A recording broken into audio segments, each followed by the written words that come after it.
பிதா குமாரன் பரிசுத்தாவியின் பேராலே அவன் கிறிஸ்துவுக்குள் மிகவும் பிரியமானவர்களே, எசாயா தீர்க்கதரிசி எழுதின புத்தகம் அதிகாரம் 43வது அதிகாரத்திலே 2வது வசனம். நீ தண்ணீர்களை கடக்கும் போது நான் உன்னோட இருப்பேன், நீ ஆறுகளை கடக்கும் போது அவைகள் உண்மையில் புரளுவதில்லை. நீ அக்கினியில் நடக்கும்போது வேகாதிருப்பாய், அக்கினி ஜுவாலை உன் பேரில் பற்றாது. எல்லாரும் ஆமென் சொல்லலாமா? அவன் கிறிஸ்துவுக்குள் மிக பிரியமானவர்களே, நமக்கான சோதனைகள், வேதனைகள், கஷ்டங்கள், துன்பங்கள், இன்னல்கள், அவமானங்கள் இதெல்லாம் ஏற்படுகின்ற வேளையில ஆண்டவர் உங்களை அற்புத விதமாக உங்கள் அந்த சூழலிலிருந்து கடந்து போக சொல்வதை அழகாக இங்கு ஏசாயா தீர்க்கதரிசி தெளிவாக உணர்த்தியிருக்கிறார். நீ தண்ணீர்களை கடக்கின்ற பொழுது அதனுடைய ஆழம் தெரியாது, அதனுடைய ஆபத்து நமக்கு தெரியாது. அந்த நேரத்தில் நாம் கடந்து செல்லுகின்ற பொழுது அந்த ஆழப்பகுதியில் நாம் சிக்கிக்கொள்ளாதபடி தேவன் நம்முடைய கரங்களை பிடித்து கொண்டு தண்ணீரை கடக்க, அந்த சோதனையை கடக்க தேவன் உதவி செய்கின்ற தேவனாய் இருக்கிறார். இரண்டாவது காரியம், ஆறுகளை நீ கடக்கின்ற பொழுது அவைகள் உண்மையில் புரளுவதில்லை.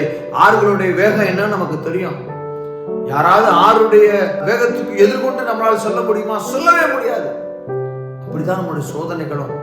இந்த சோதனைகள் நாம் கடக்க முடியாம, மீள முடியாம நாம் தத்தளித்துக் கொண்டிருக்கின்ற வேளையில ஆண்டவருடைய கரம் நம்மை பிடித்து கொண்டு ஆறுகளை போன்ற வேகத்துல நம்முடைய சோதனைகள், வேதனைகள் எல்லாம் நமக்கு ஏற்பட்டாலும் தேவன் நம்முடைய துணையாக இருந்து சோதனையை கடக்கக்கூடிய திறனையும் கர்த்தர் நமக்கு தருகிறார் என்று அழகாக நமக்கு வேதம் உணர்த்துகிறது.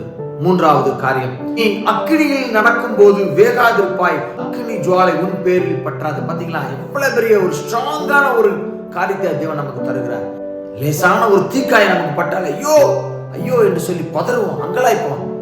ஆனாலும் பாருங்களேன், அக்கினி ஜுவாலையே நம்ம மேல வருகின்ற பொழுதும் அது நம்மை பற்றாது என்று சொல்லி ஆண்டவர் நமக்கு வாக்குரைக்கிறார். கிறிஸ்துவுக்குள் மிக பிரியமானவர்களே, எப்பேற்பட்ட சோதனை வந்தாலும் நீங்க சோர்ந்து போகாதீங்க. ஆமென். நீங்க சோர்ந்து போகாம இருந்தீர்கள் என்று சொல்லி சொன்னால் உங்கள் பலன் அது குறுகி போகாதுங்க.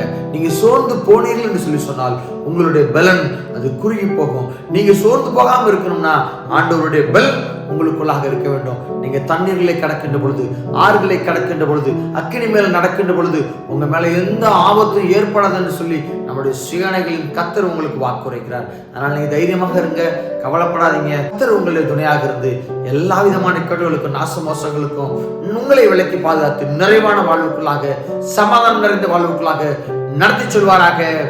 ஆமென். God bless you.